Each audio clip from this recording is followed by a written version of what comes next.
Okay, you can use it at different scenario. Okay, you can use at different scenario. Okay, so this statement may or may not be used by you lah. Okay, but some of you may want to represent something in your state lah, in your Z schema later. So you may need to show using statement. Okay, but of course this is not 100% correct yet lah, because we are not using the variable and so on. I haven't been through that yet. But just to understand the concept of subset and proper subset. Okay, subset and proper subset. Okay, understand this one Okay, Can Okay, so this is the proper subset So the symbol is like C only. Okay, no underline below. Underline means subset. When you want to use proper subset, no underline below. Okay, so A cannot be equals to B, means that the data of A must be lesser only from B, cannot be equal at all. Okay, so that is proper subset. Okay, power set. Have you seen this symbol before? Proper subset. Proper subset. Proper set. Yes. Proper. Power set. Now I also confused already. Power set. Have you seen this one before in your study last time? Yes. Yes. What does it mean? Power set. Power set. Okay, so all combination. So, but of course this statement is all combination in terms of mathematical notation. But later, okay, what we are going to do in our schema, if let's say you have database customer just now, right? But you don't know how many customers that you have inside your database, total records that you have. You don't know. You just know that you have customer in your database. So you want to show that your database can consist more than one records. Okay, you want to show in your system your customer data in the database will have more than one records. Okay, will have more than one record. Can be empty or more than one records. One or more than one records. Okay, so you want to show that. But you don't specify how many. You don't specify only 200, only 1,000, only 10,000. You don't specify the maximum number.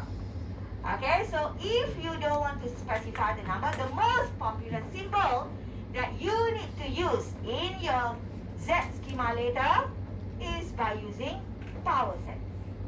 So power set is actually used to represent, for example, set of data inside your database. Okay, if whether can be empty set, can be one data only, or can be more than that. But you don't need to tell or specify how many you want to have inside that. Okay, for example, when the customer, you want to register new customer, you don't need to check with the set maximum records that you have. If let's say you say 1,000 only, if exceed 1,000, then you cannot have anymore. So normally, the most popular symbol we are going to use later will be power set to represent our data.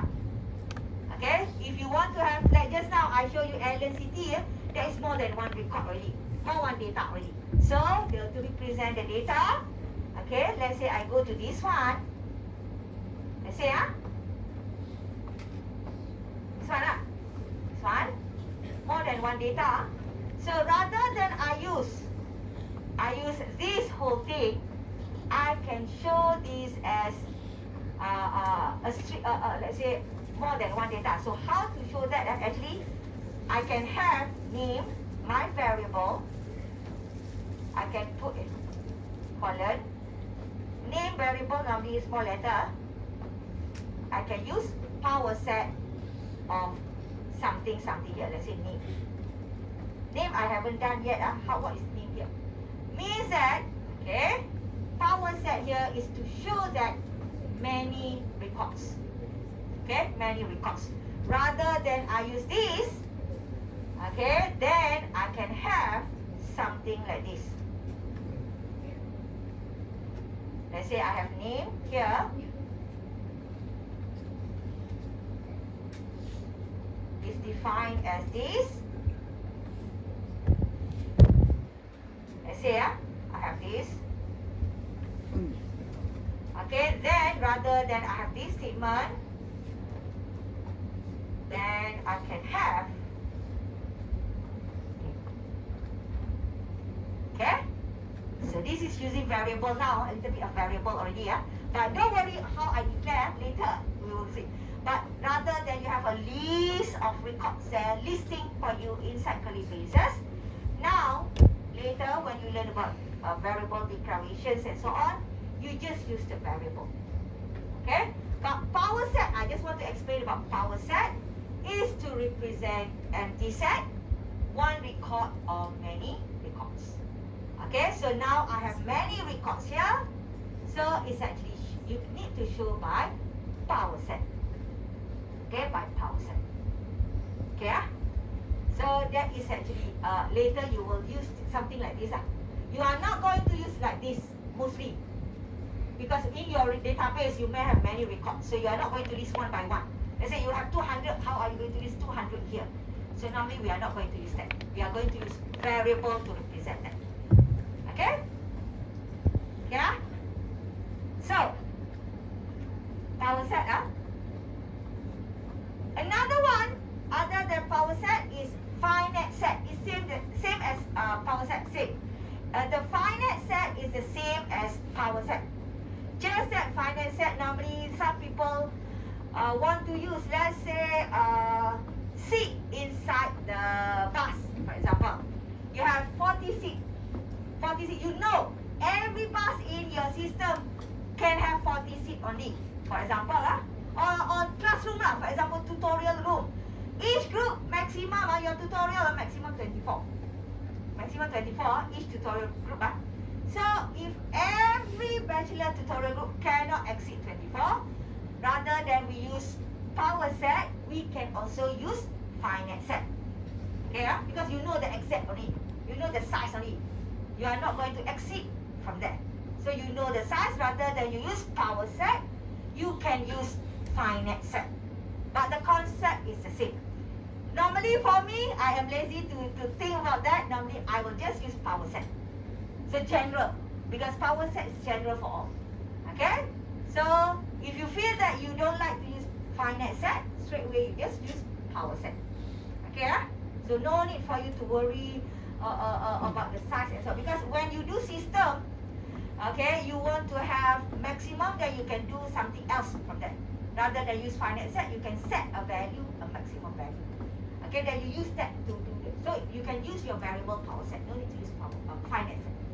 Okay, but the same thing happen for finite set and power set. You don't have to worry whether you use finite set or power set. You can, whatever that you do will be the same. Just the symbol P and F only. P normally used for general. F be specific little bit. That's all. Okay. So for both finite set and power set, if you want to check, people will ask you, okay, how many customers you have in your database, something like that. So people will ask you how many customers that you have in your database.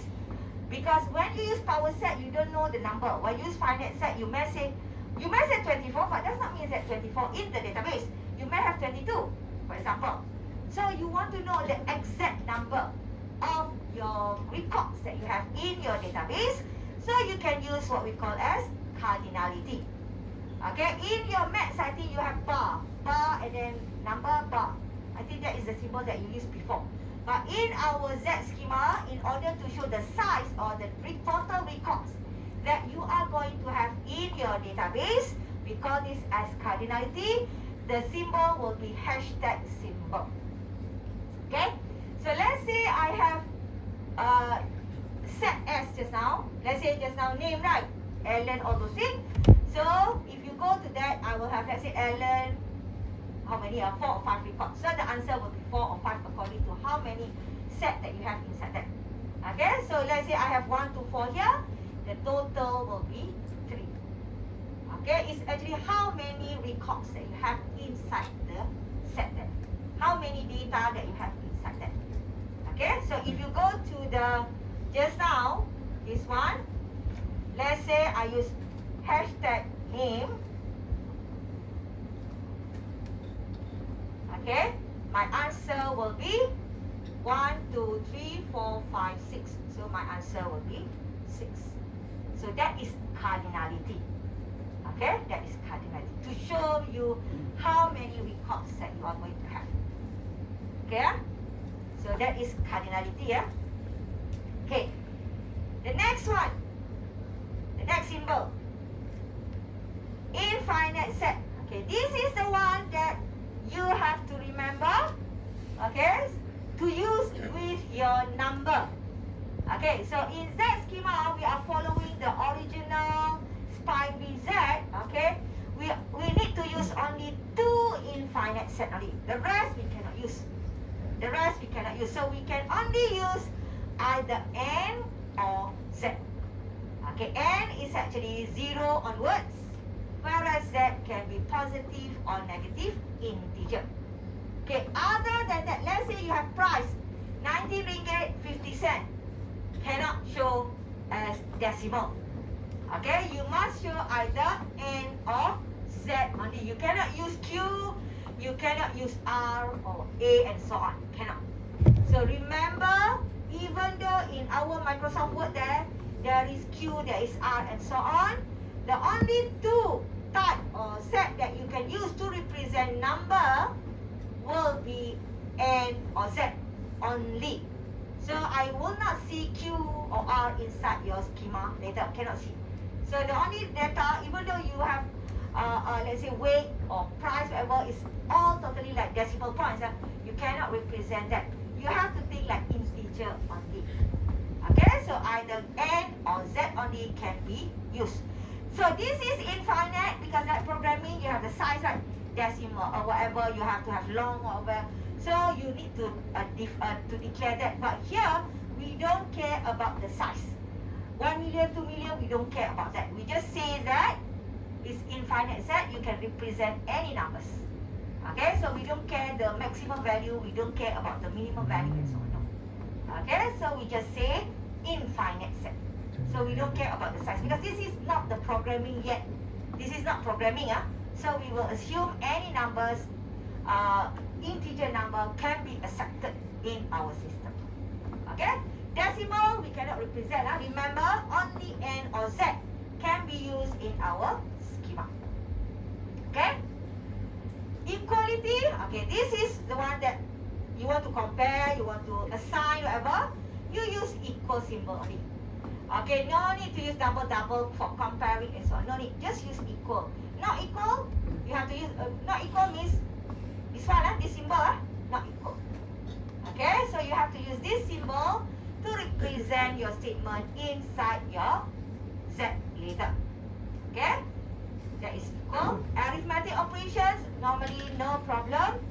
Plus, minus, times, no problem. But because we are using N and Z only, for divide, we have to use the keyword div. Okay, for modulus, to get the remainder, you use MOD. Same as your tutorial 1 last week. Okay? Okay, so you have to make sure that you use these two. Plus, minus, no problem. Times, no problem. Okay, just that this one. Okay, this divide and modulus, because this is only for integer. These two are only for integer. For real, actually R, if let's say you go for other how to say system, we can use the equal symbol, that one. But for us, because we are following spy VZ, we are not we cannot use R. We cannot use R. Okay? So union, intersection, all these things. I think all of you know what is union. Okay, union is combination of both. So normally, when are you going to use union? When you want to add customer just now.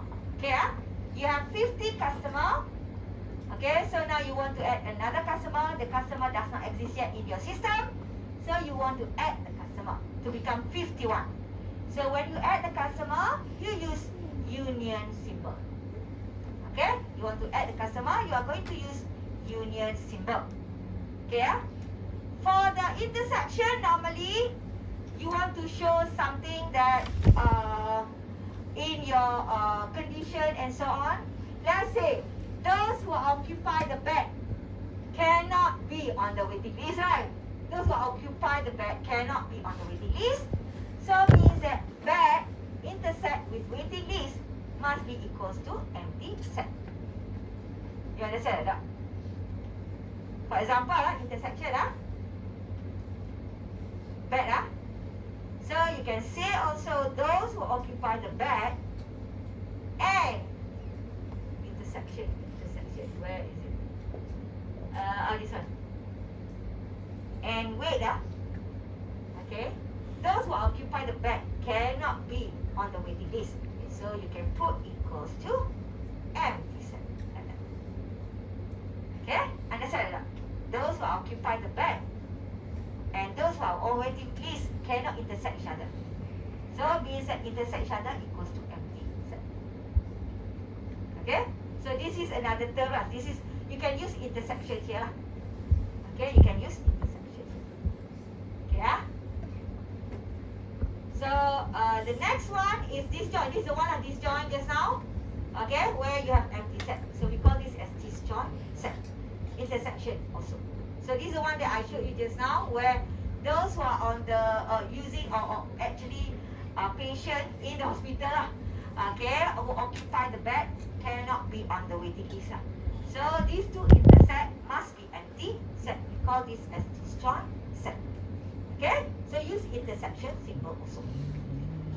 Okay, difference, set difference. Okay, backslash backslash symbol, not slash backslash. So for the set difference, normally if you want to remove the data, let's say the customer is actually you want to remove the customer from your database. So you have to use backslash. Of course, now the system, you are not removing, you are just transferring the customer to another block or whatever. But for our, because we are analyzing the system, we are actually specify the requirements and so on. We have to show that this data will be removed from this database. Even though you transfer, then you add into another database, that one you add.